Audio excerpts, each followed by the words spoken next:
I heartily welcome all of you for this seminar on anti-dumping duties and the trade remedies. The government imposed the anti-dumping duty on foreign imports when it believes that the goods are being dumped through the low pricing in the domestic market. The anti-dumping duty is imposed to protect the local business and market from unfair competition by the foreign imports. The use of anti-dumping measures as an instrument of fair competition, which is permitted by the WTO.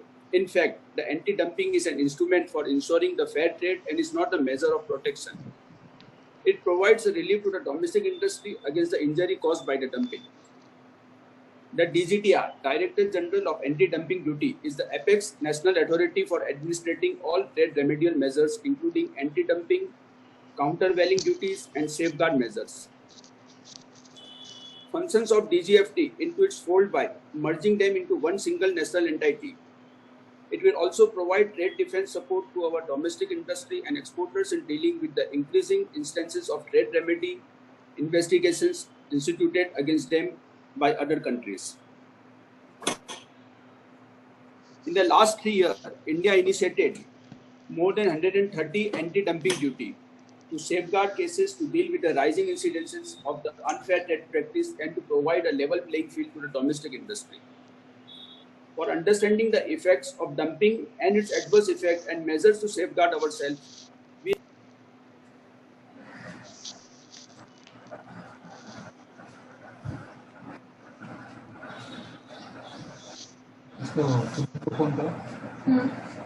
जो मिला है ना तो check करो इधर mail लीजिए तो मालूम पड़ेगा उसको I think some disturbance is there. सुबेर जी म्यूट हो गए actually Yes, sir. Subir, sir.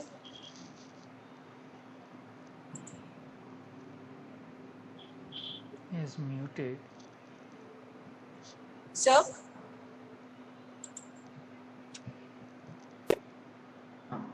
now is okay. सुबेर जी please Yes, sir. please Sir, please.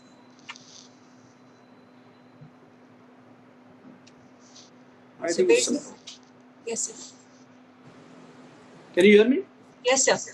yes yes Okay. yes So, okay, looking forward to your suggestions to improve the services of FIO. Thank you. Risu, please continue. Yes, sir. Thank you so much, sir. Now I would like to request Mr. Nilesh Trivedi, Assistant Director, MSME DI, to please start with his presentation and his welcome speech to our participants, sir. Thank you, Rishi Madam. First of all, I welcome Shri Ashwini Kumar ji, Regional Chairman FIO, Shri Subair ji, Madam Rishu Mishra, Indore Chapter Head, and my teacher, Shri S.N. Panigrahi ji. Welcome to all of you, and welcome to all MSME entrepreneurs and exporters. Government of India has aim to achieve $5 trillion economy and export contribution around $1 trillion US dollar. For to achieve this, government has established export facilitation centers in all states. One of the export facilitation center, MSME DI Indore. I am the in charge of that EFC, Export Facilitation Center.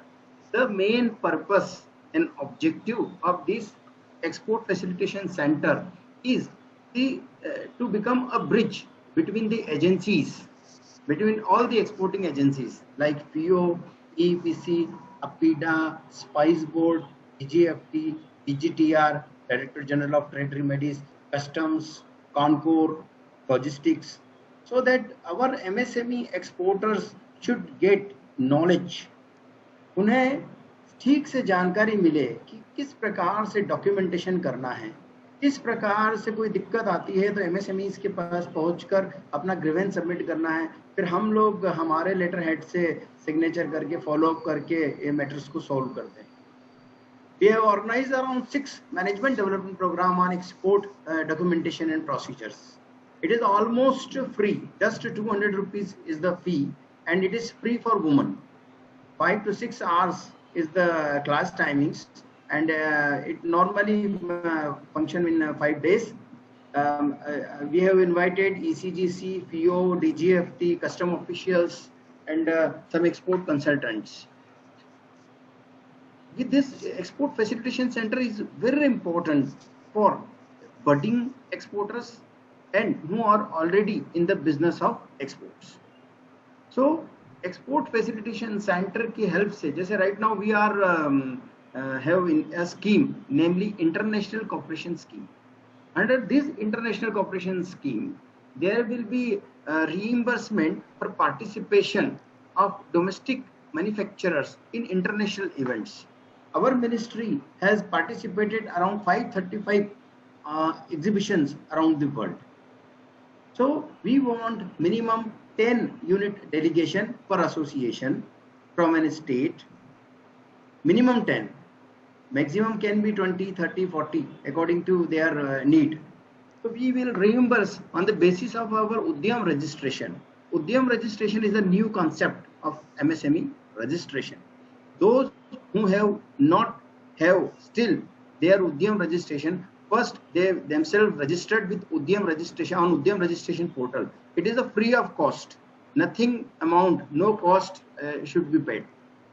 And you have your PAN number, Aadhaar number, GST number, your product detail, investment details of investment of machines. And then those who are existing entrepreneur, they also migrate from their Udyog Aadhaar to Udyam registration before 31st March 2021. Otherwise, their registration will be suspended. So I am requesting all manufacturers and service provider, please be registered on Udyam registration portal. And more, you should also register on GEM portal so that you can supply your product and services to government department through our scheme 25% public procurement policy. And you also are requested to register on yourself on trade portal, trade, TREDS, trade receivable electronic discounting system, so that your problem of delayed payment will be solved. Still, soon we will organizing the one seminar or webinar on this trade, so that your problem of delayed payment की भाई amount माल supply कर दिया है but पैसा नहीं आ रहा है, amount नहीं मिल रहा है, तो उसके लिए क्या होगा कि आपने यदि माल सप्लाई कर दिया है तो आपको स्टिपुलेटेड टाइम में पैसा मिल जाएगा और फाइनेंसर उसमें इन्वॉल्व हो जाएंगे. तो मैं रिक्वेस्ट कर रहा हूं, रिक्वेस्टिंग यू एंड की motivate to other entrepreneur also to register themselves on trade. अभी ये रिसेंटली फ्री भी था, गवर्नमेंट ऑफ इंडिया ने किया था एमएसएमईज के लिए.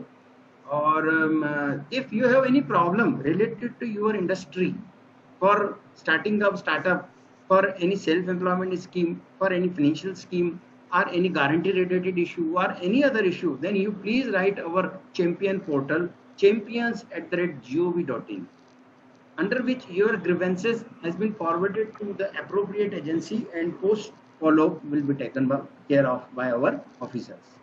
So these are the important measures to boost manufacturing as well as for exports. As far as export point of view, we are very far behind in globe. We have just below 2% contribution in world trade. Earlier, our contribution is 25%. Now it is reduced to 2%. So this has to be increased. And there are many opportunities like in defense sector. Government officially banned some products for defense manufacturing. This is a blessing in disguise for our manufacturing. Right now, this anti-dumping duty and trade remedies topic. This anti-dumping duty comes under Custom Act Section 9A and B of Custom Tariff Act 1975, further amended to 1995, and it is Article 4(6) of GATT 1994. So this is a very good measure to conserve our domestic industry. Recently, India banned steel product which is used in automobiles for 5 years from South Korea, China, and Vietnam, so that though our some automobile products are manufactured on a higher cost, but we will soon get self-sufficient and will be Atmanirbhar for automobile point of view parts, steel parts related. So this is a very good step by Government of India, and defense manufacturing also promoted under Make in India concept. So you should get well conversant with all state government subsidies, concessions, export facilitation center, you are requested regularly attend this such type of webinar, conferences, workshops, seminar, and interaction with officers directly, not with any consultant. Always deal with direct officers interaction. Then only you will have a good prospects for your industry. So thank you to for Rishu and FIO for organizing such a good program. Now I am thank you very much to all. Thank you, Nilesh sir. And you said it very truly that we have to become Atmanirbhar and we have to increase our percentage in total export as we were having in past years before independence or before the Britishers came to India. We were, you rightly said that we were having 26% of total share of our export in entire India. Although that time we were dealing in the barter system, but our export percentage was very high, and we have that caliber. And the officers like you are always there for support and increase the exports and always assisting and giving your helping hand to FIO. Thank you so much, sir. Moving ahead, I would like to request Mr. Panigrahi to please address the participant and please share his knowledge, sir. Thank you, sir. Namaskar. Namaskar, sir. Namaskar. Good to see you, sir. Yeah, thanks a lot. Let us start the discussion. Sure, sir. Yeah, just I will upload and I will come back. Sure, sir. Just.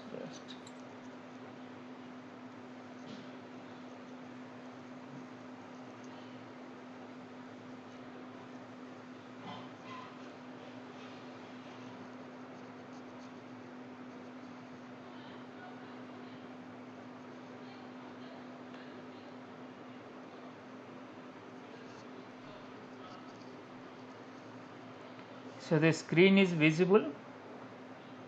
Yes, sir. Then just a minute.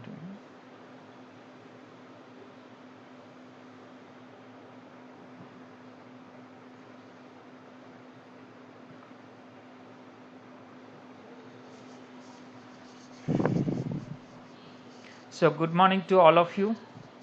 Good morning for this session. I am S.N. Panigrahi. Thanks to MSME, especially Nilesh ji. He has quite some time requested me for this seminar, and also FIO for organizing this wonderful session. So all the delegates and panelists, good morning to all of you. Let us start this session, Anti-Dumping Duties and Trade Remedies. It is jointly organized by MSME DI Indore and FIO Indore. I am S.N. Panigrahi. I am international consultant, corporate trainer and mentor. And of course I am also an author, a small author, published more than 500 plus articles. And also, if you can see in the public domain, more than 90 plus YouTubes are there, plus 90 plus again these slide shares also there in my name. So my hobby of contributing knowledge, whatever I gain little bit to the society. So especially for the import and export profession, because from the beginning I have been associated with this profession. Though I am basically electrical engineer, I am mainly involved in the projects and procurements, contracts, but somehow the import and export also become part of my profession. So I have gained little bit knowledge by experience only, but I don't have any background in the commerce background, only because I am engineer and involved in the projects and procurements, contracts. Thereby I gained little bit of knowledge about import and exports. So with this knowledge I want to share little bit what I have gained.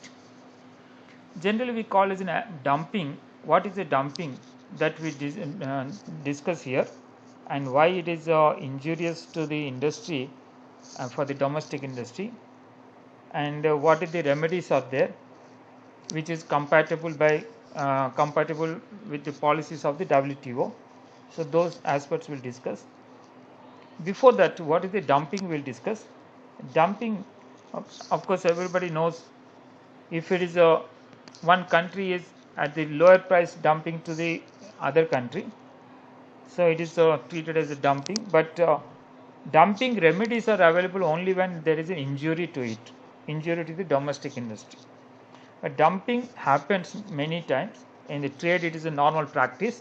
It is nothing a new concept or nothing new.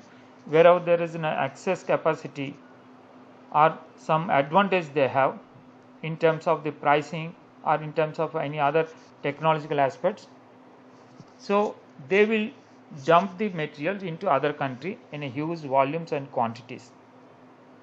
And as a result of the dumping, the importing country, in the importing country, the domestic market may be affected.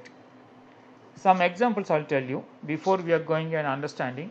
Over a period, if we see pharmaceutical inputs, mostly APIs, earlier we have enough of sufficient capacity within our India, but over a period of time we have surrendered to China. Now almost like 68% of the pharmaceutical APIs, means that is a raw material, are being imported from China.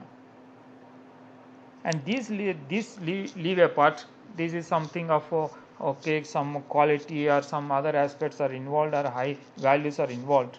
But even small items also, we are slowly one by one we are surrendering to other countries, especially China.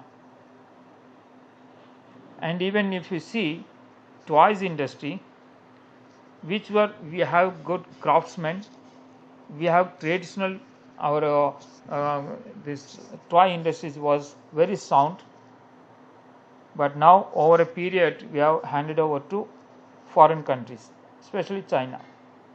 85% of our toys are being imported from various countries, mainly it is China. This apart, can't we even manufacture agarbattis which are praying to our god and goddesses? So those also for quite long time we have been surrendered to foreign countries. Recently, of course, government is taken some initiatives, but that's not enough, because by which time most of them is most of small scale industry, mostly it is MSME sector, has already collapsed. The toy industry is almost to the tune of 4,000 crore business, means that 4,000 crore business we have surrendered to foreign countries. This apart, if we see many of the even small pottery and other thing also, like god, goddesses, idols also, over a period we are surrendered to China. And this is what happening. The dumping means small entries are happening. It's not, may not be at a time, but small entries, but those entries are being spreaded. And our MSM is also one way or other ways means responsible for this type of things, because we don't innovate and we don't even improve our capabilities, and always we say government help, government subsidies, government help, but we don't ourselves, we stand, we don't innovate, we don't come up with the new technologies and new methods. As a result, when imports are coming, those are become attractive to the consumers, so slowly they shift over the import goods. It's nothing to blame anybody, but everybody has to take the blame. So this is how the dumping happening. And over a period, now these small items, or even kites also, why our Indian skies should have the this Chinese kites? Can't we manufacture kites also within our industry in India? So these things actually gradually coming up, and as a result we now call as a dumping. But dumping happens in a gradual manner. In some way they enter into the market, saying the market behavior, the consumer behavior, accordingly that will be behaved. Chinese are most innovative. Not only they are cheap products, cost wise very cheap, but otherwise also they are most innovative. And we are not innovating. So always we take the government's help, like shelter. So those shelters through many of the means are there. One of them is duties, customs duties is one of the shelter, and many of measures recent time we are taking for the some BIS certifications are important, are necessary, or other restrictions, non-tariff restrictions we going to impose. But certain limitations also there when we are going with non-tariff measures. So our BSA standards are there. The standards are now equally applicable to domestic as well as international. So we have to cope up to that standard. This apart, for example, in automobile industry, lot of tires are being dumping. Okay, we can't call it dumping, but it is happening. And our industry, though very good international players also there in India, manufacturing those materials, but slowly we are not able to compete with them import, so they are also surrendering and closing down. Some of the units they manufacture in India, for example Sony TVs was earlier manufacturing in India, they stopped it, and they gone to all mostly TV sets, the color TV especially, all those mean imported. Here mostly happening is assembling. So like that we are allowing to other countries to dump into Indian market. We have huge potential, we have a huge consumption market. This is an attraction for all over the world, but we are unable to develop our own MSMEs or our own industries. Somehow we are surrendering to others.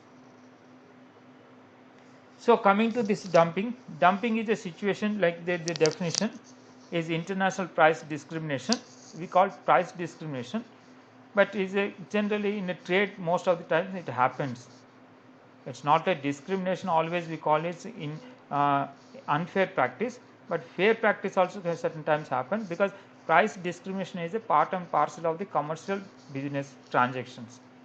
Suppose somebody is buying at high volumes, we give the additional discount. So we don't call it as a discrimination.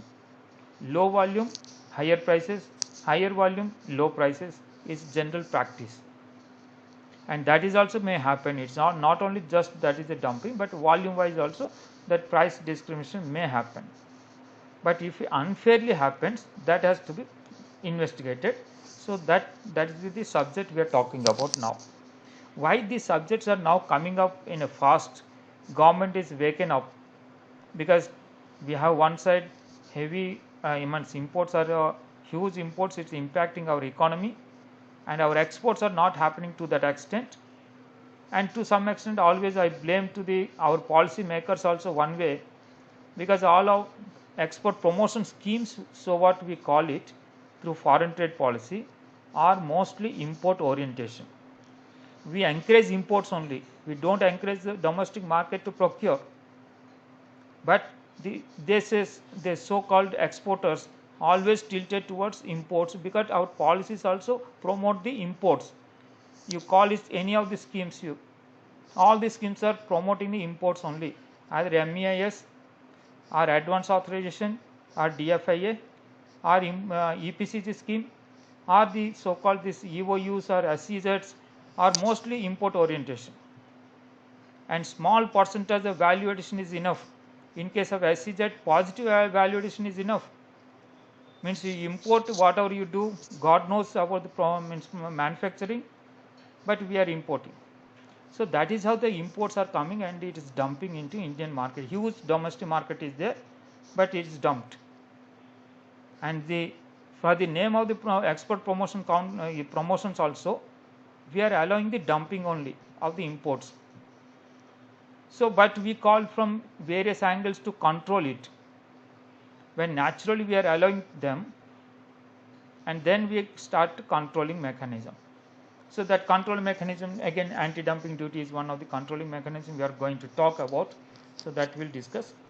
So this dumping is a situation where the international price discrimination, where the price of a product when sold to the importing country is less than the price of the same product when it is being marketed in the exporting country. So this is the subject, meaning of the dumping.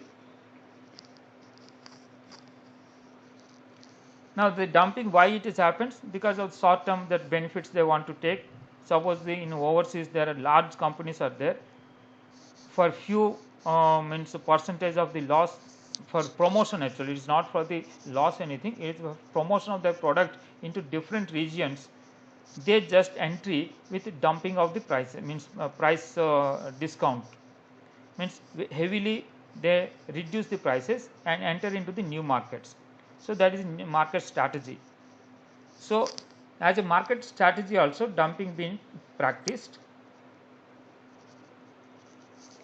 And also some of the governments, for every government in fact worldwide, if we see, they promote for the exports. One way or the other way they will promote the exports, and they will give lot of incentives.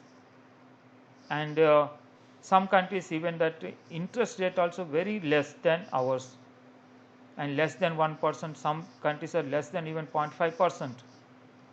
But our interest rates are huge to the up to double digit.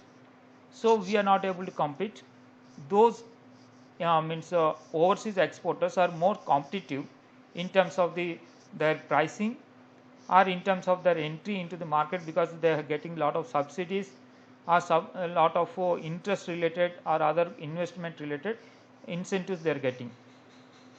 So those products are cheaper than ours. And naturally in the domestic market, that country overseas means exporter also selling in the domestic market of that country are costly.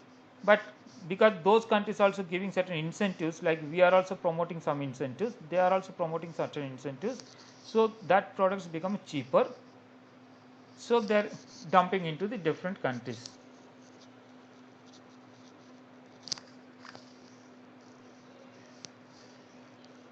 So this material injury to the domestic industry we are talking about, because when now the dumping happens, the domestic means industry definitely been affected.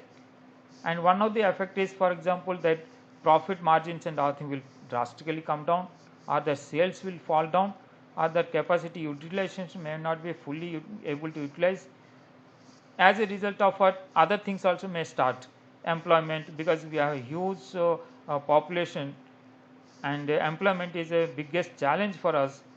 And all these byproducts, like it starts as a spiral effect, all these things starts, unemployment, then labor unrest, then social impacts, many things will start, and as a result our economy also has an impact on because of the dumping. And dumping causes are threatens to the domestic industry. Then there is a remedial measures are there as per the WTO norms, we can go ahead, but there is a certain conditions also there. What are those? Little bit we will discuss and deliberate. One is as per the this WTO, means earlier it was the GATT, and as per the GATT provisions, we are official, means every country has means official, they can announce about the anti-dumping if any unfair practices they noticed and evidence is there, because all these things are evidence based.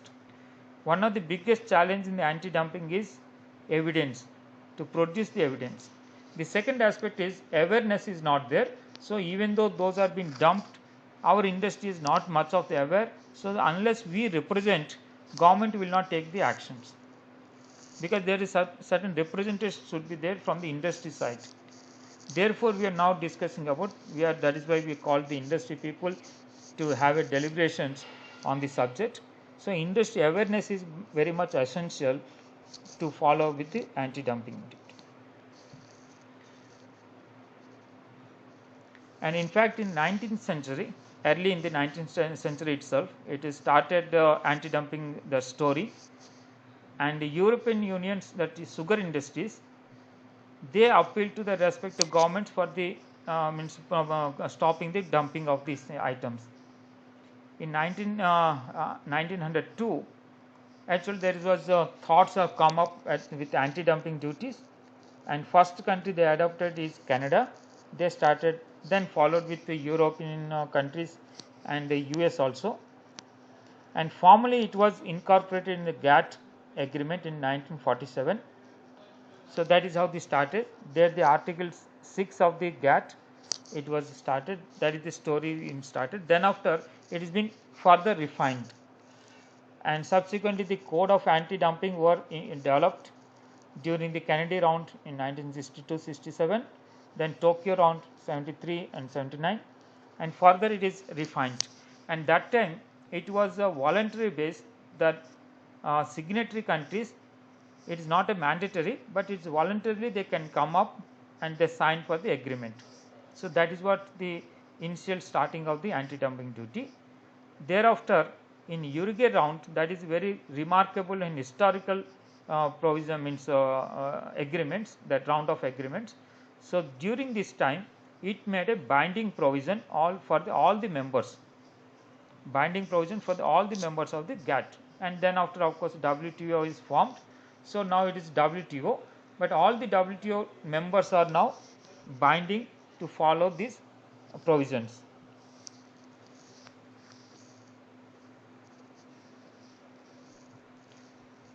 Then what is anti-dumping duty? Yes, it is a measure to counter the unfair practice of dumping the goods into other country. So it is established unfair practice. So to counter it, this is the measures. And of course, all the dumpings need not be investigated. Only when there is an injury to the industry, domestic industry, and the domestic industry represented, then only it has to be investigated. And therefore, if there is a dumping but no injury, then no duty can be imposed, and duty remains in force for 5 years. That is a normal standard, but in between review also there. Intermediately we can review it, so we can represent, the industry can represent and take for the review again provisions.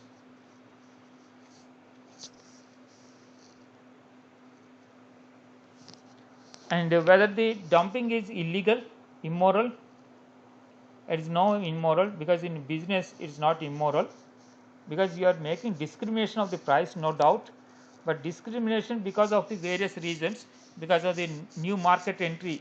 Everybody does this. When they enter into the new market, generally discounts and all things being given drastically, or prices brought down to drastically. So there is a discrimination, yes, discrimination, but not illegal or immoral. So, but when it is become immoral, because you are deliberately dumping the goods, deliberately in the sense that in the exporting market, exporters market, the prices are high, but you are selling it much lower than those prices, then it is something like called unfair practice. So therefore, these unfair practices can be curbed through certain measures.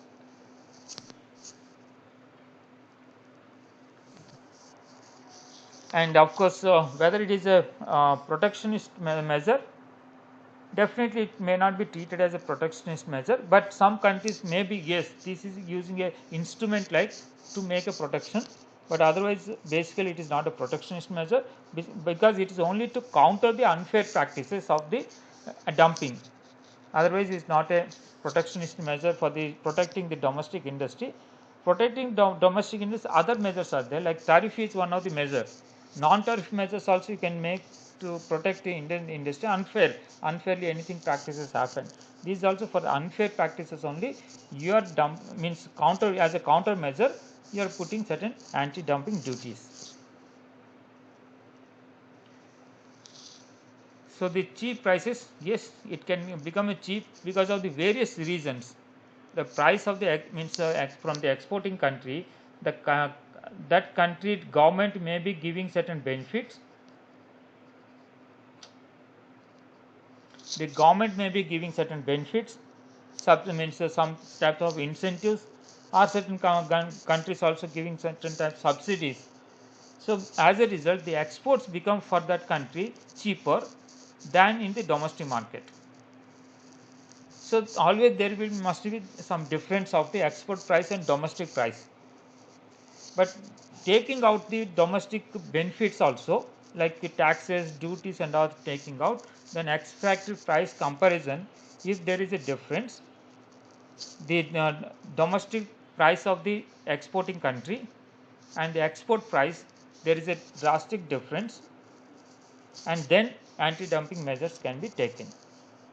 But otherwise, simply because the prices are cheaper, we can't take the measures. For example, Chinese products, most of them are cheaper because their manufacturing is cheaper, and they are doing also many of the other practices which are advantage for them. Also, their infrastructure is one of the good factor for the Chinese economy.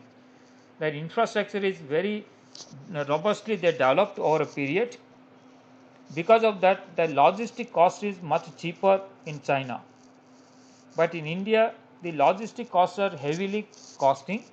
So that is inbuilt as a cost, almost like 14% of our exports. The logistic cost element is 14%.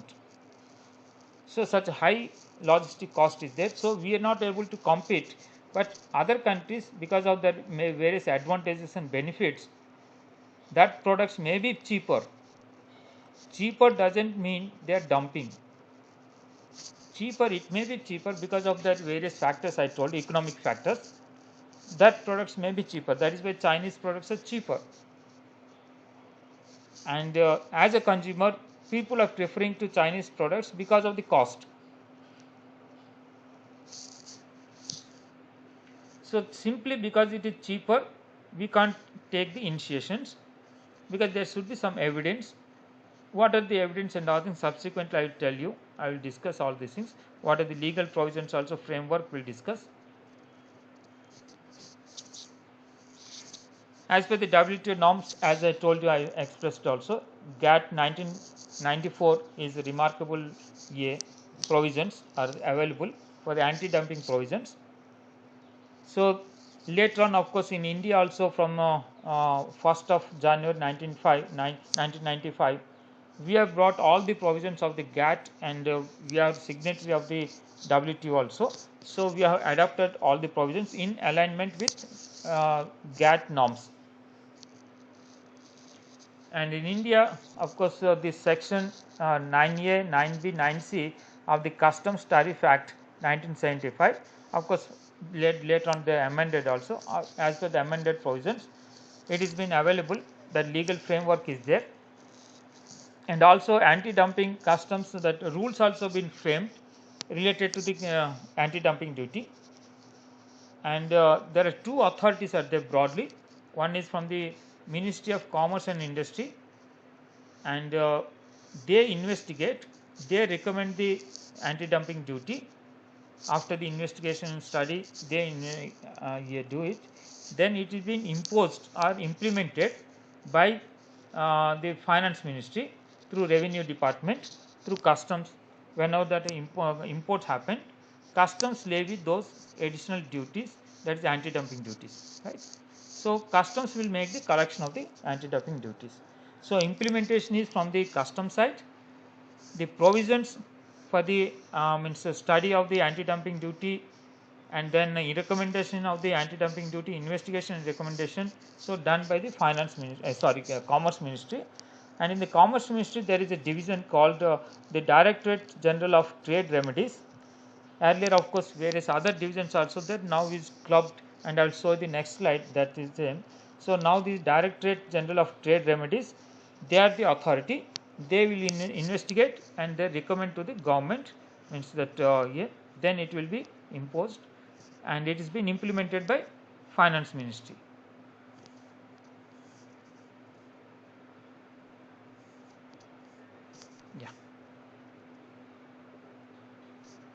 Yeah, this is what under the Ministry of Commerce and Industry.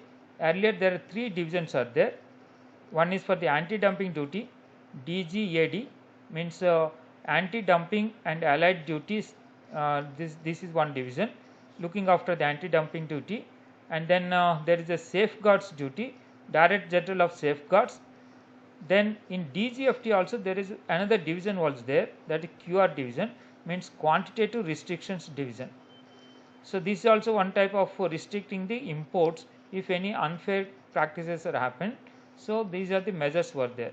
So all these three divisions now merged into one division, say unified division, that is called Director General of Trade Remedies. So this is how it is newly formed. In 2018 it was formed. And now all the anti-dumping duty measures are safeguard related or quantitative any restrictions and other thing also now it is been looking after. Now about the coming to the anti-dumping duty. First we have to understand what is the dumping. Dumping means the normal value of the exporting country, the price, normal price is higher than the export price. Means exports are cheaper in the exporting country. I am talking about exporting country who have been exporting.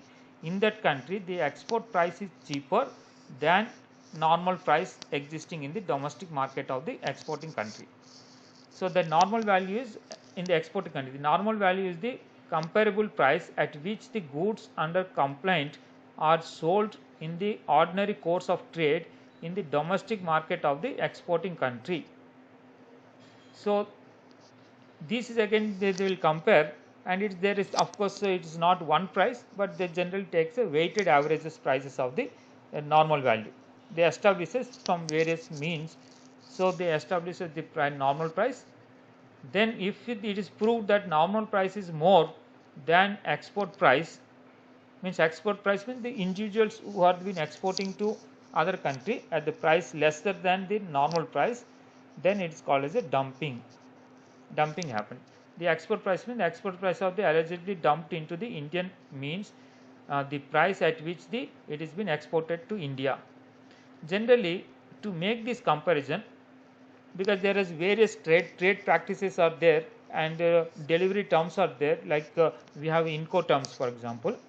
So based on the Incoterms, X price, X works price or X factory price is different from the FOB price. FOB is different from CF price because of various elements of costs have been added.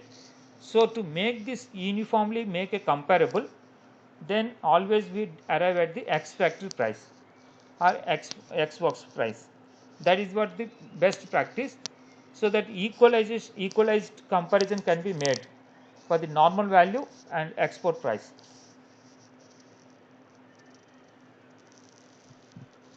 Then margin of dumping is been worked out. The margin is nothing but it is difference of the normal price and export price. That is what the margin of the dumping we call it. So this is the difference. This margin is unfairly being done. Means the normal price is higher and deliberately they are selling at lower price. Therefore the dumping is happening. So dumping margin is the difference between normal price, normal value and the export price. Okay, sir? And also these two has to be made an equalized comparison, means X factory or X works price basis we have to make equalized comparison. If anything are different, then we have to go back to work out the X factory prices only. Suppose the export price is suppose CIF, then you have to go backward and work out.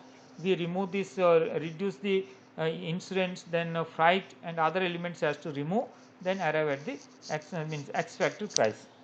So on the equalized comparison, we have to make this pricing comparison. For example, the normal value of item, for example, any of the item, say 110 US dollars per kg, for example. Then they are exporting the same item at $90 per kg, for example. Then how to calculate the margin of the dumping? Just let us see. The margin of dumping is, the margin means the difference we are talking about. The difference is 110 minus 90. So there is 20 is a difference, that is the margin. So that percentage of margin generally we calculate on percentage. So that accordingly the percentage wise that we make the margin the anti-dumping duty. So it will be calculated at say 20 divided by the export price is the basis. So export price is basis we made. So therefore it comes to 22.22% is a margin, the dumping margin. So like that we calculate the dumping margin. Okay, then various factors I told you. It's not just a face value on the X factory, but many things factors also there. The physical characteristics, levels of trade, quantities, taxation, many other factors we consider. So that equalized base they has to make comparison.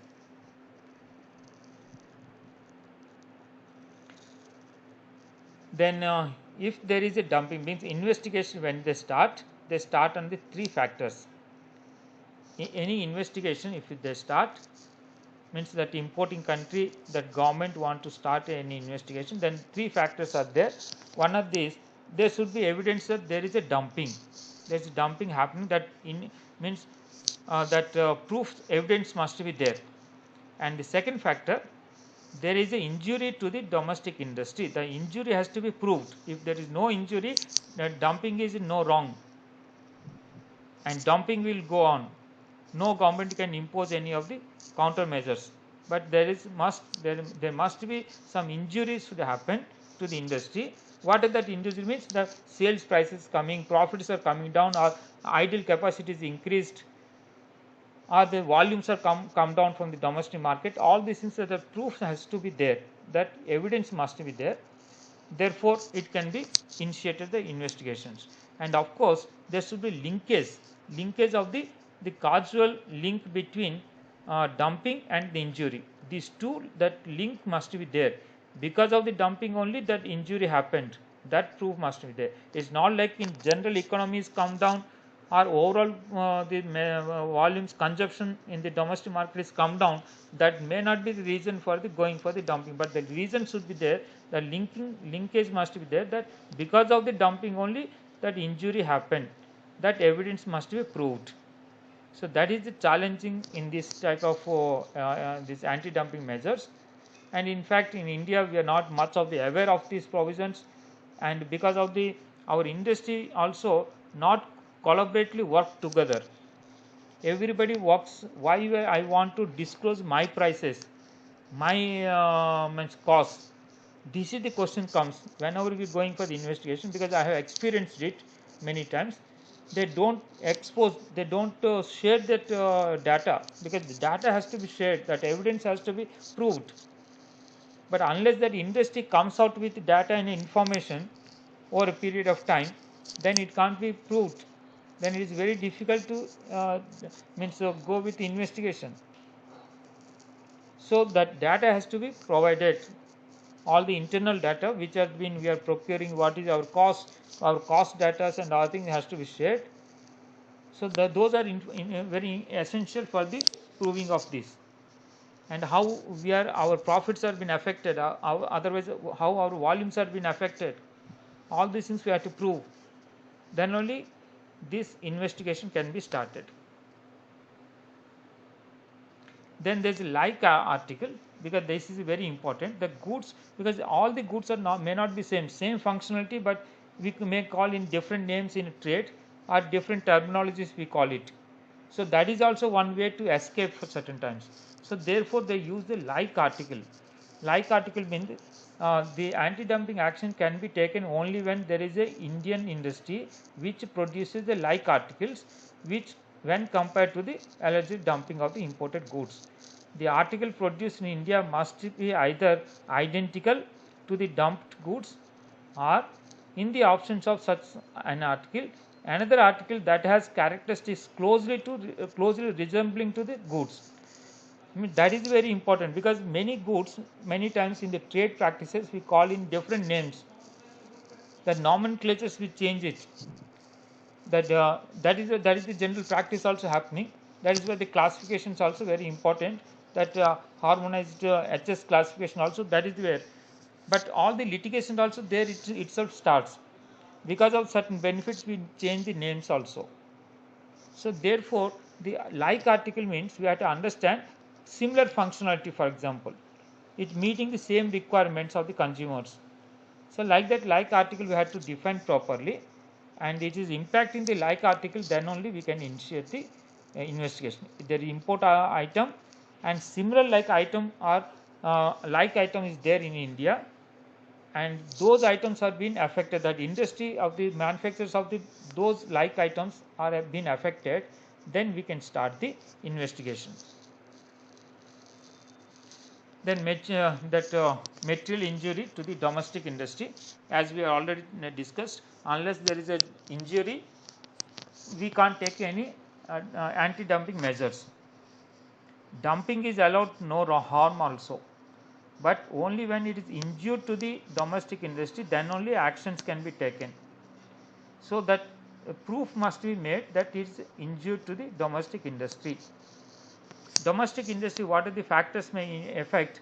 Volume wise or price wise also can affect. So those things we have to prove. How Indian domestic market manufacturers these volumes are fallen down, or how the prices are affected because of the dumping, that has to be proved. And the volume effect is the authority examines the volumes of the dumped imports, including the to the extent to which there has been or is likely to be significant increase in the volume of dumped imports, either in the absolute terms or in relation to the production of or consumption of the industry. That absolute terms means overall that volumes we are talking about, but certain times we may take, because the domestic industry consumption also may come down, for example, as a result volumes are come down, then that percentage also, that linkage also we have to identify.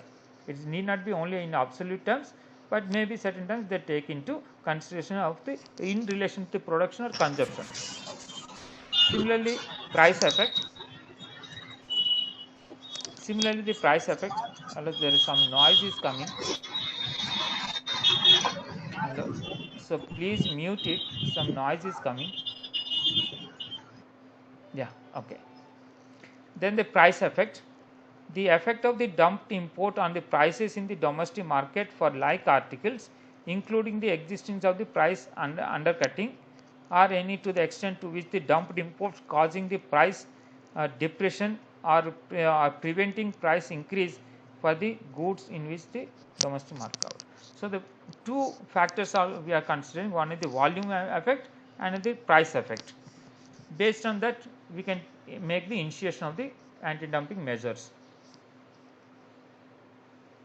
And some of the measures which can be done means declining output, for example, the impact, economic impact we are talking about, financial impact because of the dumped goods, maybe in domestic market, that decline in output or loss of sales, loss of market share or reduced profit or decline in productivity, decline in capacity or utilization means underutilized, means you have capacity but unable to utilize because of the dumping of the goods. Then reduced return on investments, price effects, then adverse impacts on the cash flow or inventories or employment or the other wages, like all these things we have to prove it. That evidence we must prove it, how our sales has come down or how our market share is come down or our capacities are remain idle. Those things we have to prove it. That causal link between dumping and injury, as already we have discussed, is very important. Because of the dumping that injury happened, that we have to prove it. That is the biggest challenge for this anti-dumping measures, because these anti-dumping measures is long, because a lot of investigations has to be made. It takes longer period, 2 years to even more also, certain times it drag it. So that is how, even though timelines are there, but many times we have experienced that because of one reason or other reasons, that information, the data is not properly come in proper compiled fashion. So therefore the authorities are not able to take the decisions, and it's been extended further times. So that is why these anti-dumping measures are very lengthy measures, very long time consuming measures. So that linkage has to be established. That is what we are talking about. Linkage about the volume and price effects or demand contraction or productivity or technology, all this in the linkage between dumping and injury we have to establish. Then one of the essential factor for initiating the investigation, there should be representation from the domestic industry. That domestic industry, the representation, that factor, two factors are there that has to be fulfilled. One is the domestic producers expressly supporting the anti-dumping application must account for not less than 25% of the total production of the like articles in the domestic market. This is one condition. The other condition also must be fulfilled, with both the condition has to be fulfilled. The other condition, domestic producers expressly supporting the application, means that anti-dumping application we have to make to the authorities. So when you make the authorities, these two conditions has to be satisfied.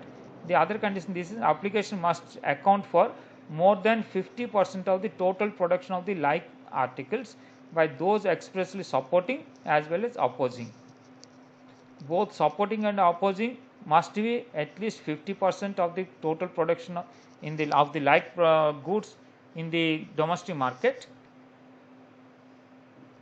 and this 25% must be there for supporting this also. At least 25% of the industry representation must be there. That is what the meaning of at least 25% of the industry representation. Again, this condition with 50% of those both clubbed together, opposing and supporting, must be there. So if these both the conditions are satisfied, then only the investigation can start.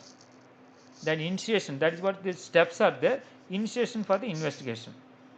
Then domestic industry also, what is the domestic industry also been defined.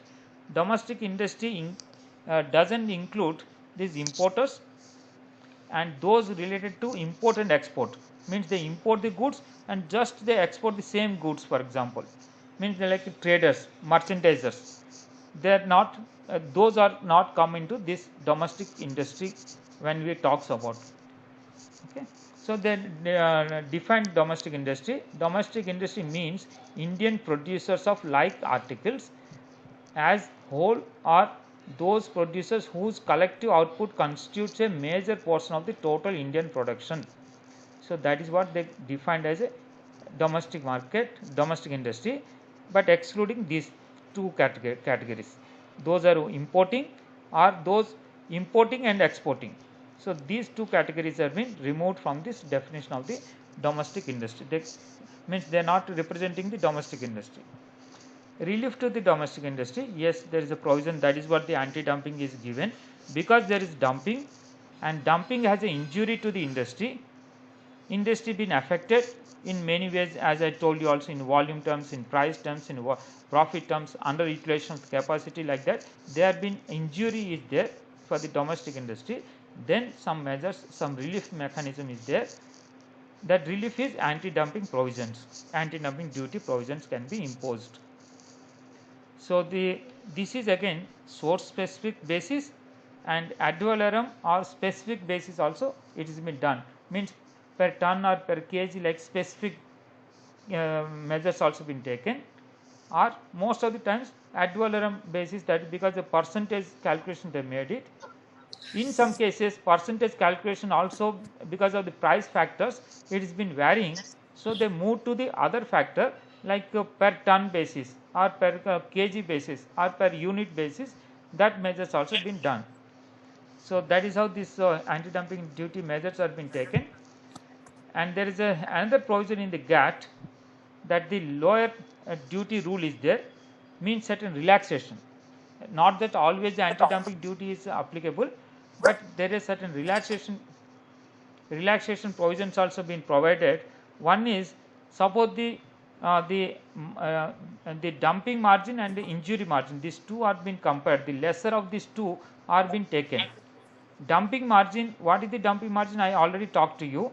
Then there is injury margin, that is also we have to understand. Injury margin means when we are importing, the landed cost of the import versus the domestic market, that is what the injury, what is happening, that is we have to also understand. So as per the GATT provisions, national authority cannot impose the duties higher than the margin of the dumping. Margin of the dumping is the maximum we can go, and in the injury margin also we have to consider what is the injury. Even though the injury is more, but margins we should not make more than this. That anti-dumping duty we can't make more than this margin of dumping. That is the restriction. Okay. India also accepted this similarly. India restrict the anti-dumping duty to the lower of the two, means dumping and or injury. These two margins are there. What are these two margins? Again I will talk to you. These are the two margins. One is the injury margin, is nothing but your landed cost. Landed cost includes, means whenever you are importing, the landed cost includes the accessible value by the customs plus the basic custom duty. Only the basic custom duty is taken. Other like IGST will not be considered, because that is in anyhow given a this one way of the taking the ITC measures or refunds measures are there. Therefore, that is not allowed. Only the basic custom duty is taken into consideration, and the landed price, fair selling price, and the landed cost. This difference is called as the injury margin. Means whenever we are importing the dumped goods, for example, that what is that landed cost of the this import, and selling price of the domestic market, for example, in normal course. So both are being compared, then there is injury being identified. So this is the injury margin. And dumping margin already we have discussed, normal value minus export price. So this is the dumping margin. So out of these two, which are the lower, only that is been imposed, because as per the GATT norms there is certain condition is there, we shouldn't go more than margin of the dumping. Even though injury is more, but we have to restrict up to maximum margin of the dumping only, because lowest of these two only we have to take as per the Indian law. Then another provision is there, diminished margins. Means suppose that exporting country, that specific product, exporter's product is less than 2% of the export price. In such case, we can't take the measures for the dumping. We can't take measures for the dumping, because margin is only less than 2% of the export price. Therefore, we can't initiate any dumping anti-dumping measures for this type of situation, because the margin of dumping is less than 2% of the export price. And volume wise also, if the specific country, this is specific country wise, it is specific exporter wise, and in a country wise, suppose any of the country that dumping the goods coming to that importing country is less than 3%, then also it may not be considered. Less than 3% of the total import of that country. Okay. Or certain times this cumulative value means, cumulatively suppose many countries are there coming together less than 3%, but if it is more than 7%, then we can take the anti-dumping measures, but less than 7% we can't take the anti-dumping measures. So this is certain relaxation given, because this small this percentage of the this dumping happen only 2% of the export price, or the volume wise also it is very negligible, less than 3%. Therefore, some relaxation is given, we can't take the anti-dumping measures, even though there is a dumping proof is there, and also there is injury is there to the industry. Even then we can't take the measures because of these provisions. Okay, sir. Then price undertaking, the exports concern furnishes an undertaking to revise the prices. For example, the exporter he now taken a, this is for relaxation, for example, again he undertakes that he will not henceforth the dump the goods. He takes the undertaking, the price undertaking, that is what we calling. He will not export less than that price, for example, he take the undertaking, so that there is no injury happens. In such case also there is a relaxation, so that we can't put the anti-dumping measures can be dropped. Then the application, the procedure, briefly I talked to this procedure. What is that? This application has to be made to this, as I told you, DGTR, that is under the Ministry of the Commerce and Industry. We have to submit to them with all our evidences, and as I told you, the conditions also I told you, minimum representation of the 25% of the production of the domestic industry must be representing, and again another condition of the 50% of the supporting and non-supporting opposing, that is also must be there. These two conditions has to be satisfied, and the injury has to be proved. Then only we make the application, then that application can be considered by the authorities. And neither GATT agreement nor anti-dumping duty nor Indian laws provide the any specific guidelines regarding the period of investigation. Investigation, how much that period of investigation not mentioned, but it should not be less than 6 months. That is what, because a fair amount of investigation has to be done. So generally they take in a year or two like that, but less than 6 months it not be considered. That investigation period is not mentioned anywhere, but generally they takes for the past few years, 1 or 2 years or 3 years like that we can take, but less than 6 months is not considered, because these may be seasonal factors or many other factors, so it is not as per the WTO norms also not allowed. Then investigation procedure, and this is the broadly what we are talking about. First is a preliminary screening of the application, then initiation, they start, the authority will start the initiation, then access to the information, because lot of information has to be collected, not only from Indian domestic players, but it has to be collected from the overseas also. The overseas exporters, that country representation has to be made, all these things we have to collect the lot of information. Then preliminary findings, then provisional duty will be imposed, and then oral evidence, then final determination they made, and then after this is disclosure of the information, all these things will be made in the means gazette publication will be made after determination, gazette publication, and then it is implementable. That implementation is done by the means revenue department of the finance ministry. They impose the anti-dumping duty when we are importing any of the goods. That anti-dumping duty will be over and above the existing duties. What is the existing duty? Over and above, they impose the anti-dumping duty. So there is time limitation. Generally, the anti-dumping duties have been prescribed for 5 years period. This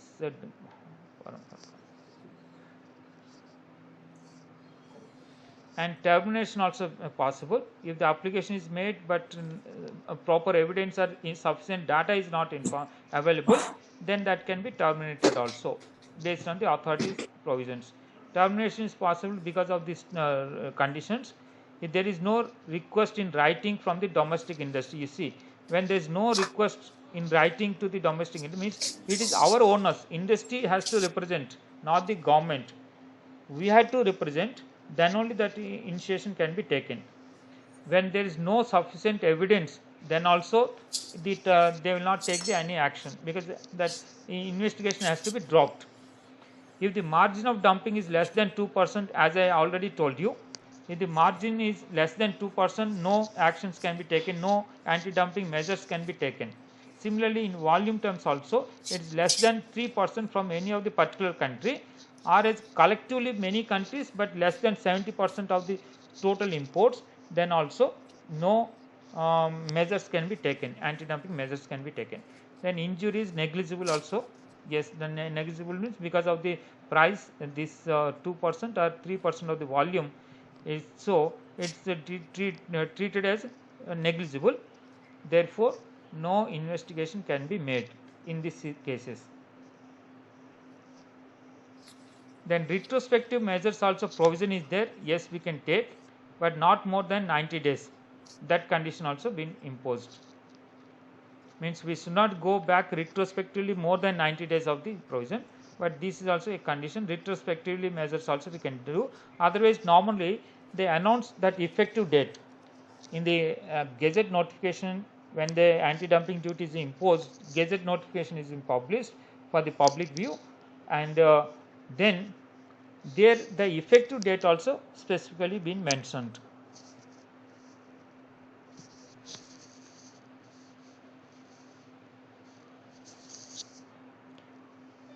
Then review, as I told you, intermediate review is also possible. Industry represents in between, for example, the review is possible, and department also some time to time they review, because many of the market condition may change during the period. Therefore, review is possible. Reviews also government side they can take, or representations made by the industry also they can take for the review meetings, review provisions. Then anti-dumping duty, whether it is applicable to imports made by the SEZ or EOU, or under advance authorization, or any of the other provisions are there for the exporters, some benefits are there, for example, under that this anti-dumping duty also exempted. So that is a provision they gave. Therefore, when EO unit is importing or SEZ unit is importing or under advance authorization you are importing, in such case, though anti-dumping duty is applicable in normal course, but to these exporters this has been exempted, because the purpose is the taxes and duties should not be involved a factor when we are exporting. Therefore, these anti-dumping duties also is a factor which should not affect our exports competitiveness. Therefore, it has been exempted.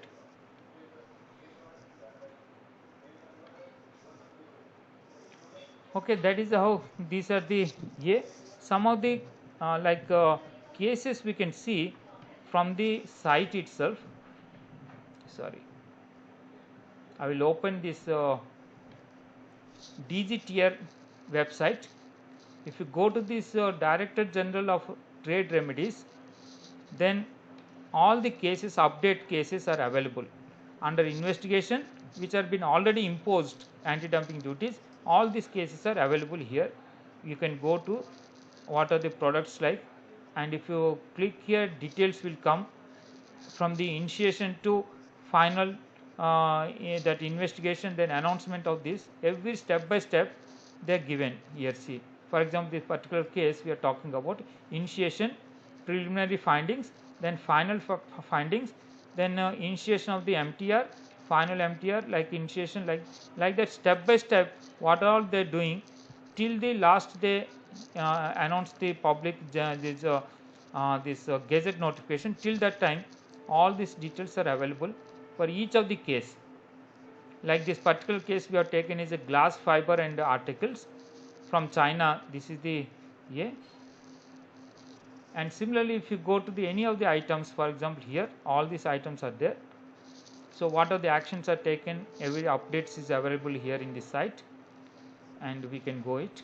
Now I am concluding this session. Apart from the anti-dumping duty, there are some other provisions also there, like anti-subsidy duty or this safeguards duty. These also available. Safeguard duty means all of a sudden there is a surge of import happened. For example, all of a sudden there is surge of import. Anti-dumping measures takes longer period. During that period, generally the industry will die out, because it takes 2 years, 3 years. Like during this period, most of the industry die out.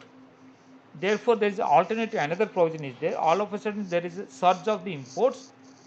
In such case, safeguard duty can be imposed by the revenue department. Like recent sometime back on steel products also, there is unfair dumping is being happened from various countries, mainly from China. Therefore, immediately revenue department has taken initiative to impose the safeguard duty. Okay, sir. And apart from these, all these things, the general factor I want to focus on every time I used to tell is not only government. Always we throw on the government. The onus is on the government. Is it not the onus on every citizen of India? Why we all import only? We are going crazy about import. We know the cheaper products and the products also. We go for the Chinese import. This is from our side. Everybody has to come out with certain obligation towards the nation building. Our Atmanirbhar Abhiyan now is started, and we have to promote our MSME. How we can promote? Everybody has to contribute. Everybody tell, yes, I want to purchase from domestic goods. Why I go with import? I boycott. It's not entirely boycott, but come out with some provisions, at least which are non-essential goods. Come out with that pledge that I will purchase only from the domestic and India manufactured goods only, so that I will support Atmanirbhar Abhiyan. So that inculcation of the spirit has to come out. How this you see Japanese, when after this First World War and Second World War they collapsed completely, then they boycotted China, this US products, and they never use now. Chinese are boycotted the Facebook and Google, and still they survive. Can't we do it? Without Google or without Facebook, we can't survive. Day to day, it is a part of our life, like in DNA. But how the Chinese are doing it? So why not we also can do?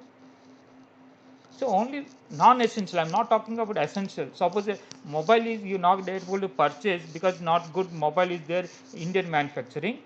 So you purchase from the Chinese mobile. Okay, no issue. But why we take purchase of the covers of the mobiles also? Can't we manufacture in domestic market? Our MSME can be supported when we purchase the mobile. That covers are this folders. If you purchase only domestic, then lot of our MSMEs can be prospered. But unfortunately, we don't do that. Covers also come from the China only, and all the mobiles and the covers also under invoiced, and is everybody knows. And our Indians cheat the Indians. It's not that somebody doing that one. Indians cheats the Indians, because Indians only, the traders will tell to the overseas suppliers to under invoice, because the mobiles every time the new models comes, what is the price and everything is not available in the data bank of the customs also. They can't come make the comparison. So every time new model, though the new model coming at 30,000 as the initial pricing, but they declare it is only 10,000. And whatever the dumping duty or whatever you impose, that customs duty or increase the customs duty, but still nothing it is in affecting. And even corona period, initial few months it is come down the imports, but again it is surged from the August onwards, heavily it is surged. The imports are happening from China again. So this is how we has to contribute as a citizen of India. We had to come out with our own pledge. At least non-essential items we should not purchase from the other countries. Then only we can protect ourselves. Why we MSMEs and I think they started this lot of deliberations on the anti-dumping duty or import substitution. Sometime back also I was there in one of the other forum for the import substitution. Why we are talking about? Why government only we can impose? Can't a citizen we can do ourselves? Something we can contribute definitely, but that has to be come out. With this note, I want to conclude. Thanks for the organizers, and thanks for the panelists and all the delegates. Thanks a lot. Thank you, Panigrahi sir, Yeah. for the wonderful presentation and for the wonderful explanation of all the measures and all the everything about anti-dumping. And you are absolutely right. We might not get our MSME might not able to deliver the quality as we are getting in the imported products, but at least we should trust our domestic companies, our domestic industries.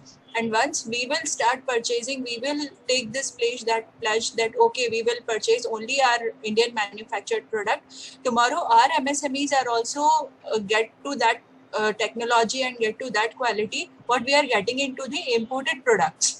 So we have to support aggressively to our domestic industry, and let us pledge that Diwali is the upcoming festival, and the maximum Chinese products I have been purchasing during Diwali in forms of light, in forms of candles, in forms of lamps. So I would like to request and urge to all our participants to please support our Indian manufacturers, the local like the diya makers and to the lamps maker who are making from the mud, and the brick manufacturers. These are the industries who are lagging behind. We are using the water purifiers and everything which is made by the vast big companies. They are already having their profit margins, but the person who's making the mud pots or the ceramic pots, they are facing lot of difficulties. With these words, I would like to request all our participants to please raise their hand. So our platform is open for the question answer session, please. Mr. Jagdish Parekh, you can ask your question. Hello, my voice Yes, is sir. clear. Yes, sir. Thank you very much for the few and the speaker guest. such a depth knowledge. My question to you is that you said in the initial lecture that Udyam Aadhaar has to be registered. My question is that we have the Aadhaar now. Then also we have to register Udyam Aadhaar, and it is for everybody, or you said in the chat note that for the importer exporter is not required. Can you clarify it, please? Hello. Sir, if you are having Udyog Aadhaar, you have to convert it into the Udyam registration as per the government guidelines. Okay. Secondly, if you are the merchant exporter or the trader, then only you don't require Udyam registration. Otherwise, if you are the manufacturer or the service provider, you may require the Udyam registration as per the new guidelines. Rishi madam मैं Yes, add sir. करना चाहता हूँ Sure, sir. हाँ sir merchant exporters और traders जो होते हैं उनका Yes, sir. उद्यम रजिस्ट्रेशन होता नहीं है, नहीं होता है, प्रोविजन नहीं है, गवर्नमेंट ने प्रोविजन में नहीं उद्यम रजिस्ट्रेशन केवल मैन्युफैक्चरर एंड सर्विस प्रोवाइडर्स का होता है. Okay, sir. And my second question to the speaker, that he said in the initial lecture that we are not innovative. Here I am slightly debating what he has said. Or many they have the wonderful technologies, but everybody knows it that we have the finance problem, and bank is not supporting. The rate of interest is so high. How take the cheaper goods? Tell me. And secondly, and many suppose you suppose gold card scheme for MSME. How many banks are knowing that that we can take the benefit when we go to bank, when we talk the gold card? Hello. Rishu ये तो इनका screen sharing of करवा दीजिए तो participant से. Yes, sir. Yes, sir. और sir मैं आपका कहना चाह रहा हूँ, आपके आंसर का रिप्लाई देना चाह रहा हूँ कि जैसे हमारे डिपार्टमेंट की एक है business incubation scheme. Under this scheme 15 lakh rupees funding will be given to innovator for to convert their product to prototype, to their idea to prototype R&D product. So 15 lakhs rupees for the creating R&D infrastructure. Around 166 ideas have been submitted from Madhya Pradesh, in which around 20 host institution or business incubators have submitted their ideas.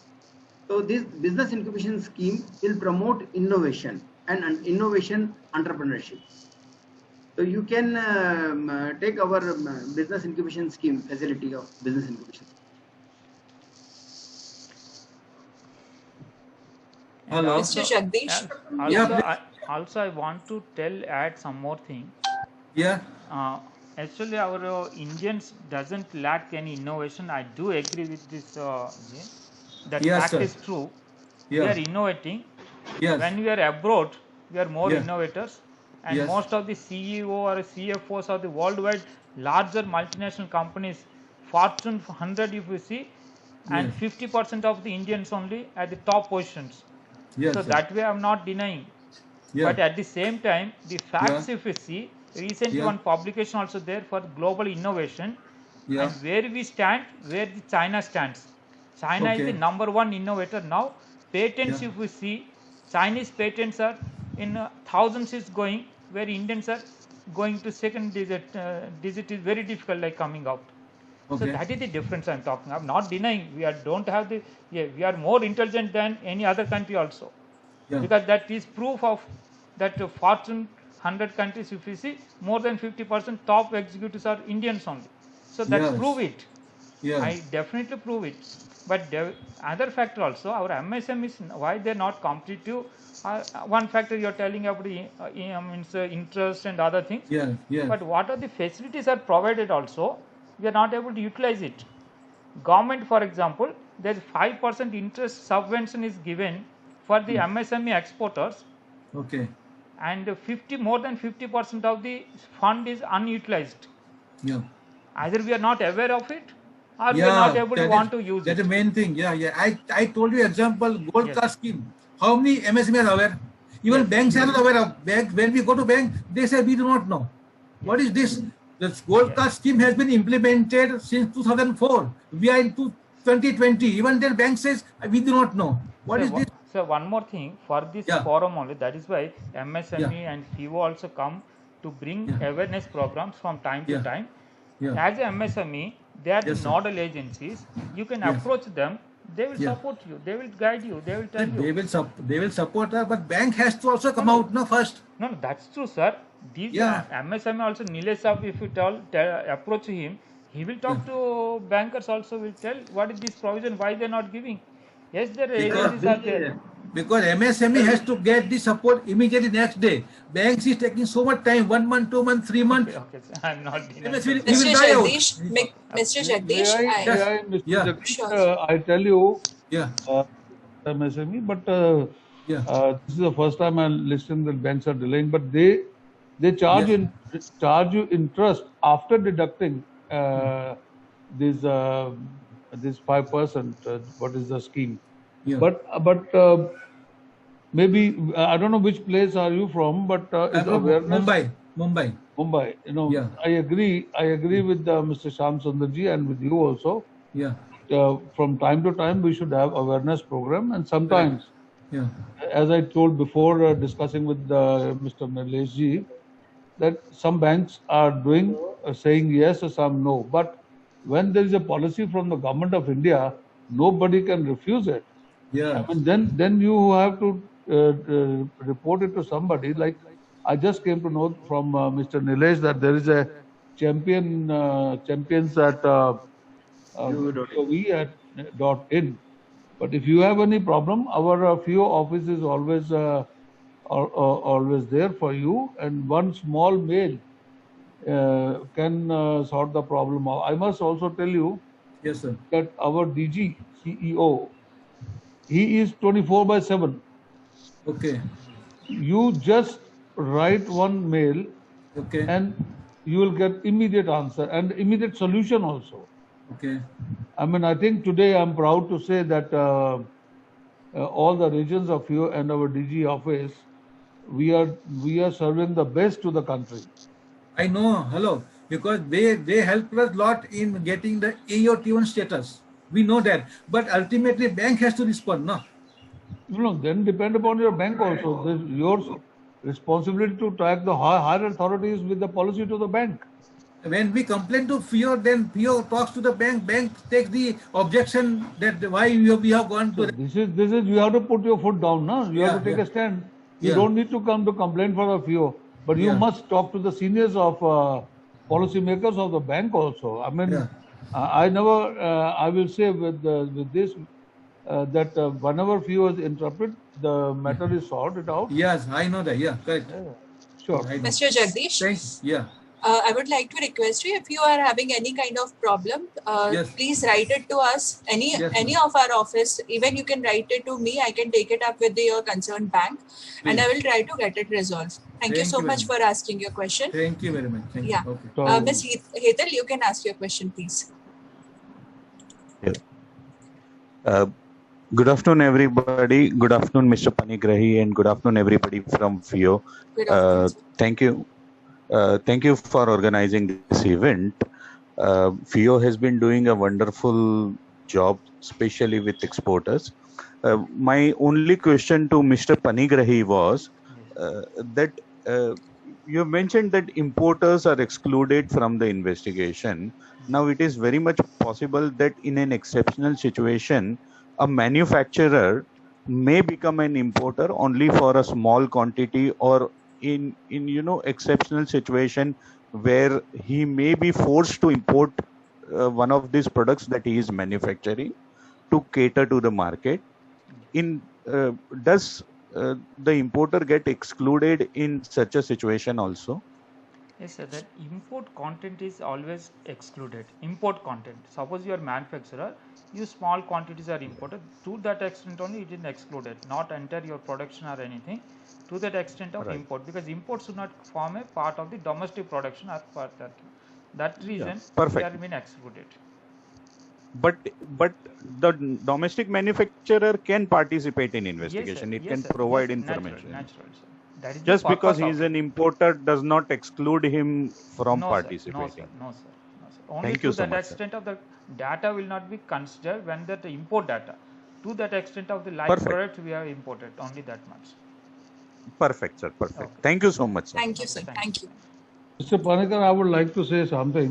Yes. You know, all these duties, these anti-dumping duties are done. But in this regard, I will also request to the members, and in every platform we say that there are certain things. You know, sometimes raw material is exported from India, and the finished goods are coming from China on a very, very cheaper prices. Rather, my personal feeling is that India doesn't have a capacity to. We are not ready for anything. You know, even for small things. When the order is there, for example, for 100,000 pieces for a shirt, for they want overnight, it's not possible to deliver in steel and anything else. I'm of the opinion that capacity building should be there. All the manufacturers have to change their mind to produce more and to produce the best, and then only we have a very strong platform to fight against any other country. I mean, there is no reason that India has. So I know, long back, India used to sell these chemicals to China. Now chemicals are coming from China, Yes. and steel is the same situation. And our steel production is, I don't know why they are expensive. There is no reason to get expensive, but sure, we have to look at our own house also to improve the things, and we must improve our productions also. True, sir. True, sir.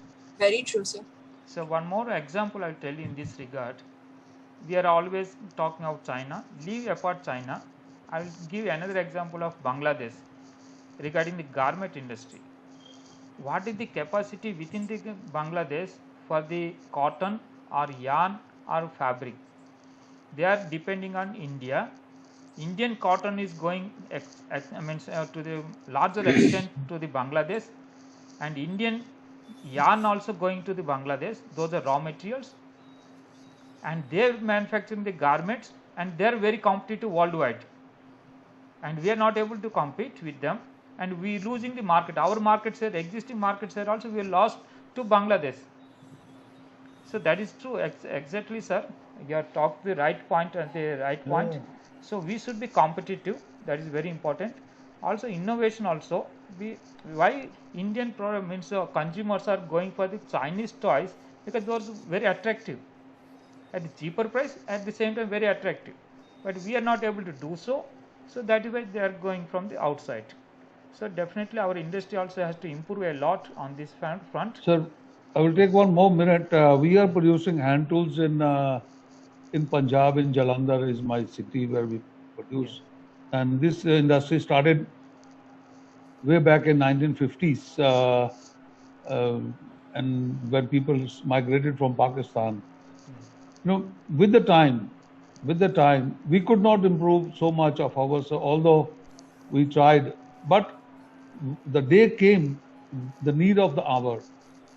Then this during terrorism, the industry blew like anything, and the production was very high, the labor was very high, the machinery was available, everything was done.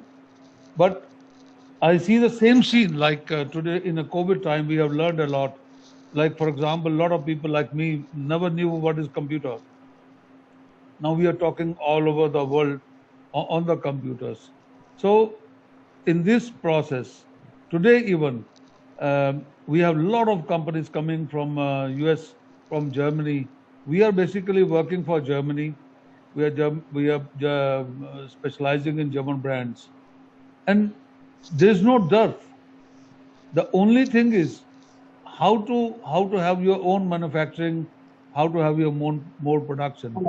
And in this area we have learned, and people are investing crores of rupees for their welcoming US people and all. And this is applicable in every industry. I think every industry should think about them. That's my request. Something? Thank you, sir. Mr. Madan Lal, you can ask your question, please.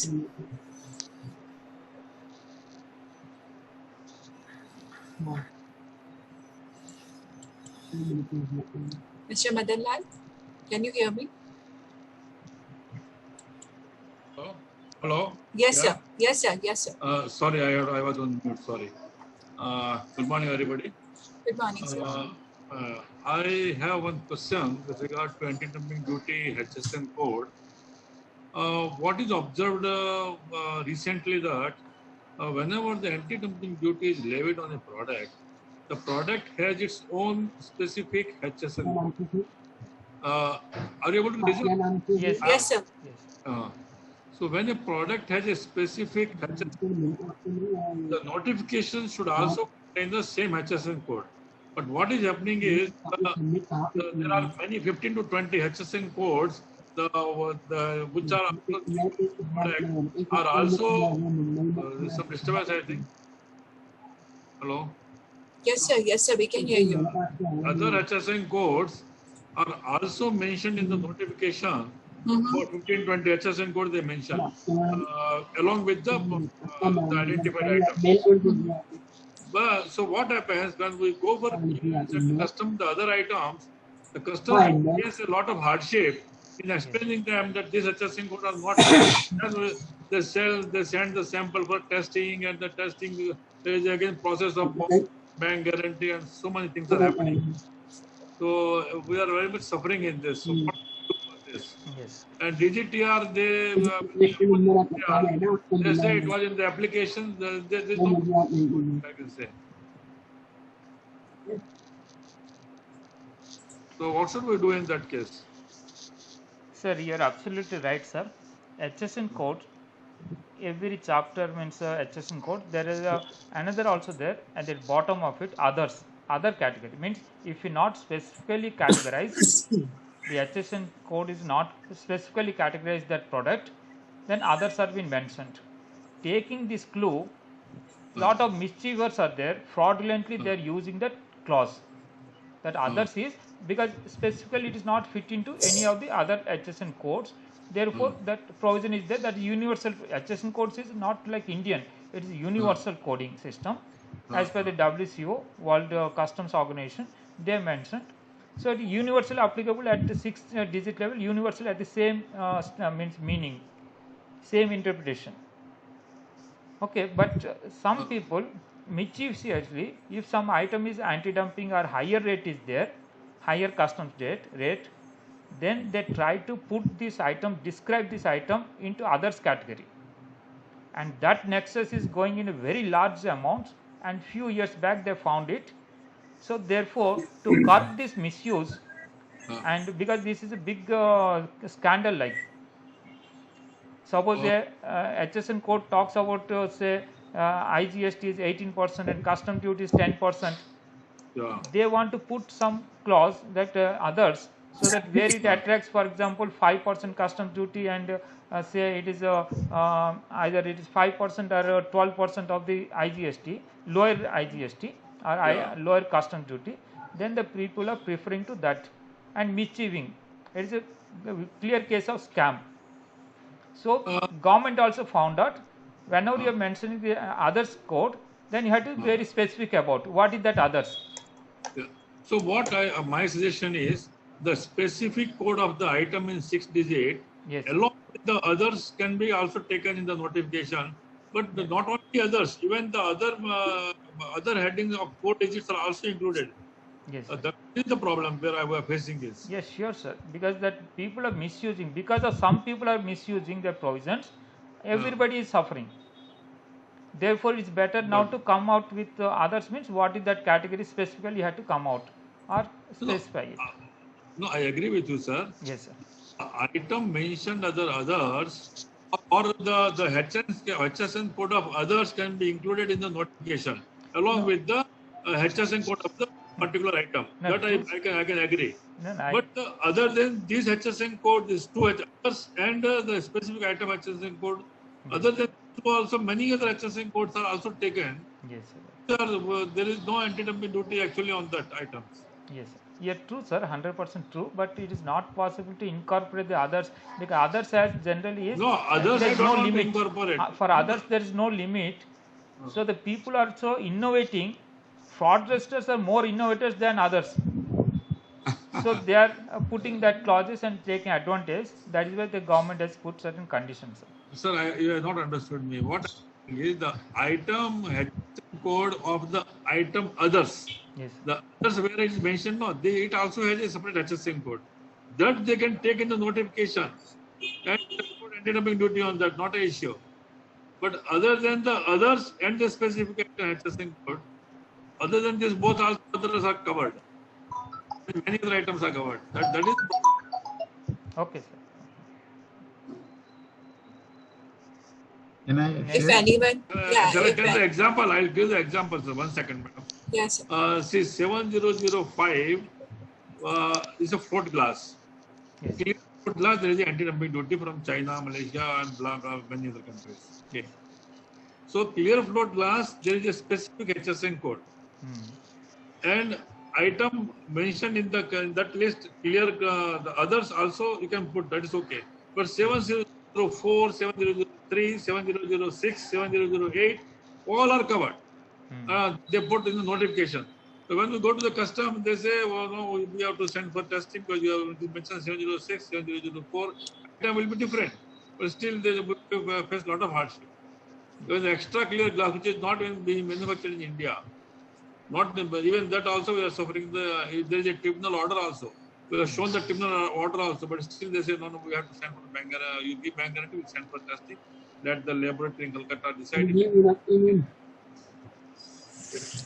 Mr. Madanlal, that others HSN code is meant for the products which is not specifically like falling in the category which is the part of that chapter and having some different aspects also.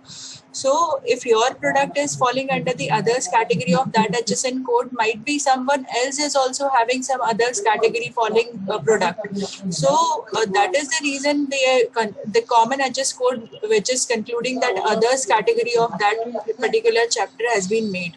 So that might be there might be a procedure of that customs which they need to follow, because every time if they are taking others as an HSN code for the anti-dumping duty, tomorrow again any other product with other specification in the same chapter will arise the same issue. So that is the procedure of customs. I think we have to we can ask for some solution for that. Of course, definitely we can understand your problem. So if it is possible, can you please send me one email with regard to that, your product, the specification of your product and the HSN code in which your that is mail ID is Rishuji. Yeah, rishumishra@fio.org. Okay, right. Thank you. Yeah. Okay, sir. Thank you so One much. more thing. Thank you so much. One more Yes, thing. sir. Rajiv sir may be interested. Mr. to Rajiv Jain add- wanted to say yeah, something. He want to add something. So Yeah, Rajiv ji. thanks. I'm Rajiv Jain, joining from Mumbai, RSWM Limited. I am the business head here. I just wanted to draw attention of the forum towards one case of anti-dumping which is already registered and it has entered the stage of probe initiation after extension one after another due to pandemic and all.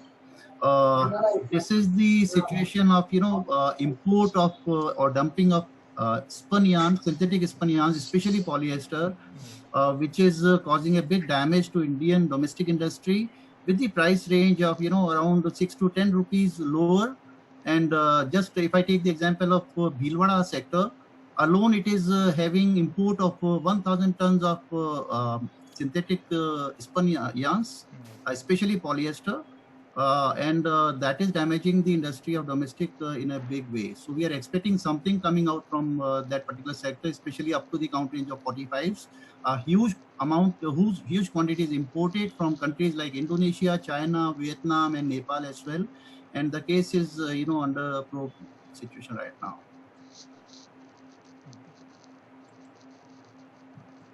So that was from my side. But we can collect all the information, Yashoji, from Mr. Jain also. If we can do anything from your side, having Mr. Panigiri on the loop, Yes, please sir. take all the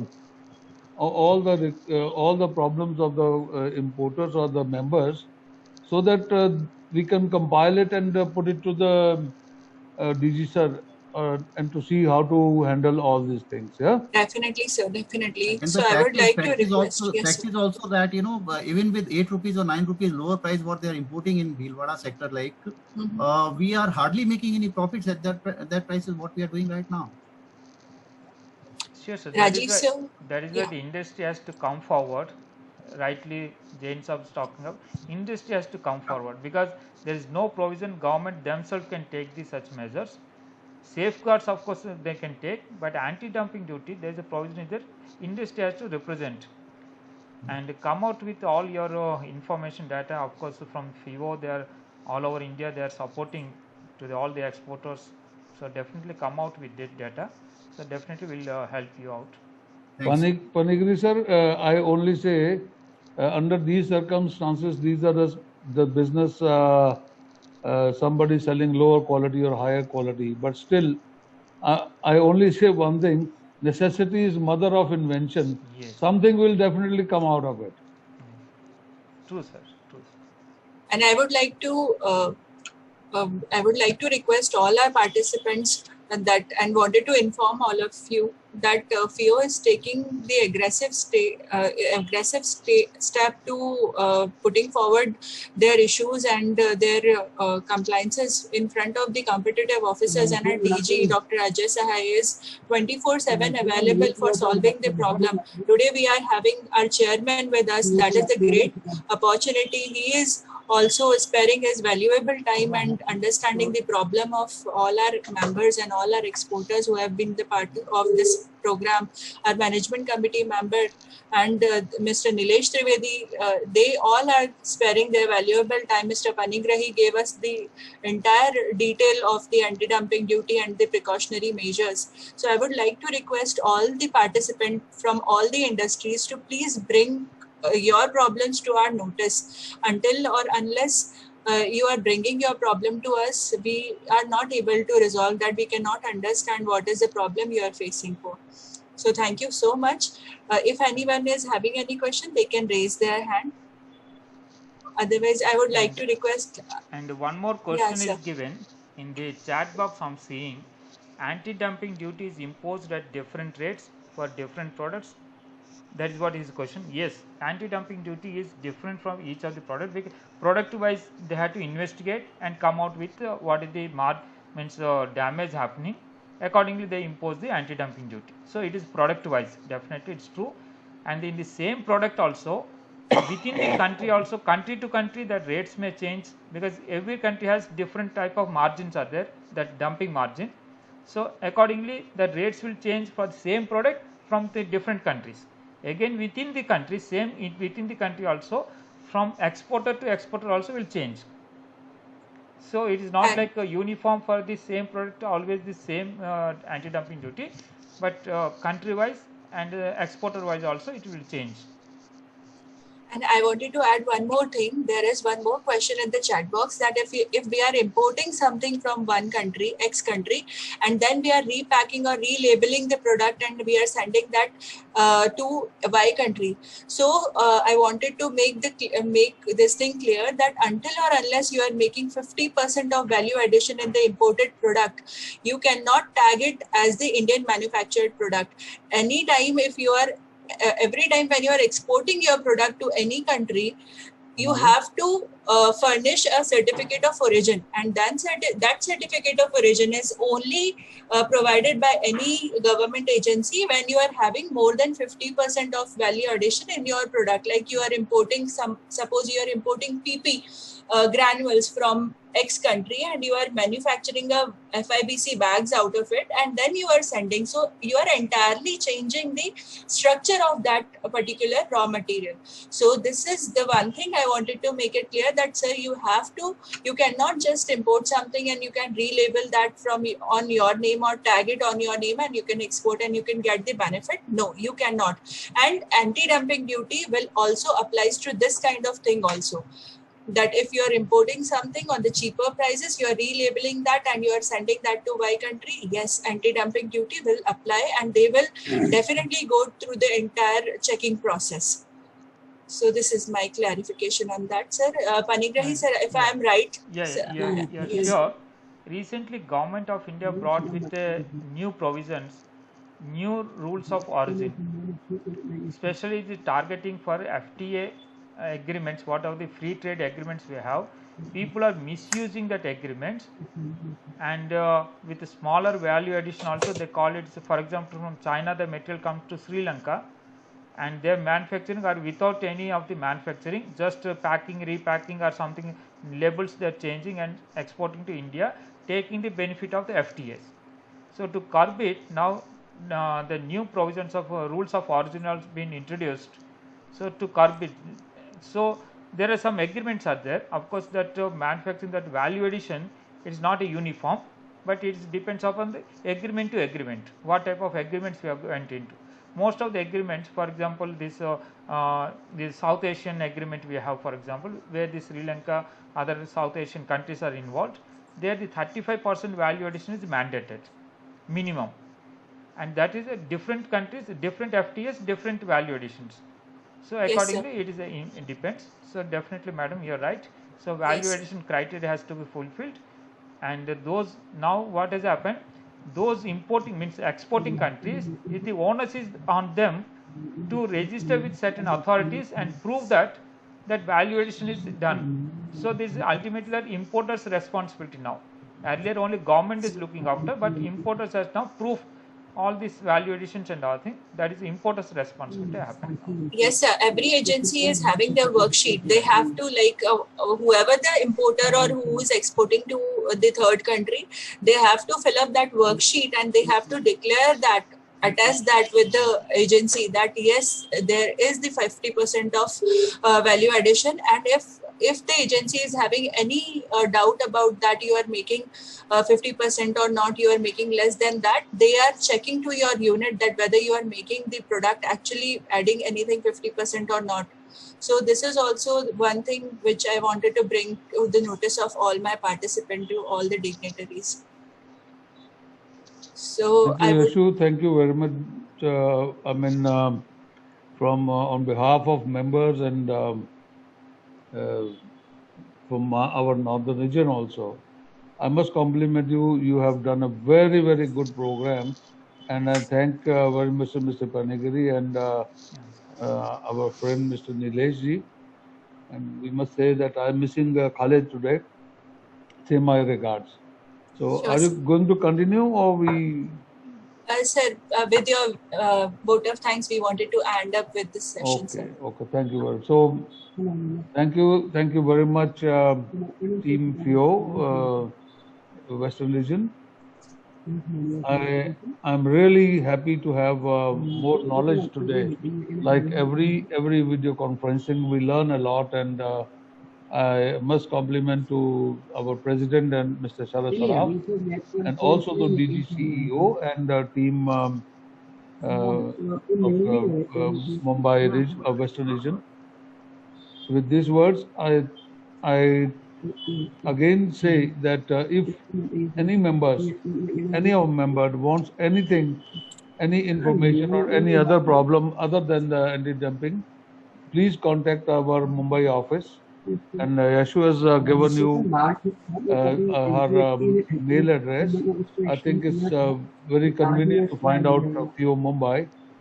So thank you very much, and please invite us whenever you have these type of programs. And Nilesh sir, request अगर जब भी आपका होगा programme हमें बुलाइए जरा please. Yes sir, yes sir. Yes. And I will get in touch with you. मेरे पास आपका नंबर आ गया.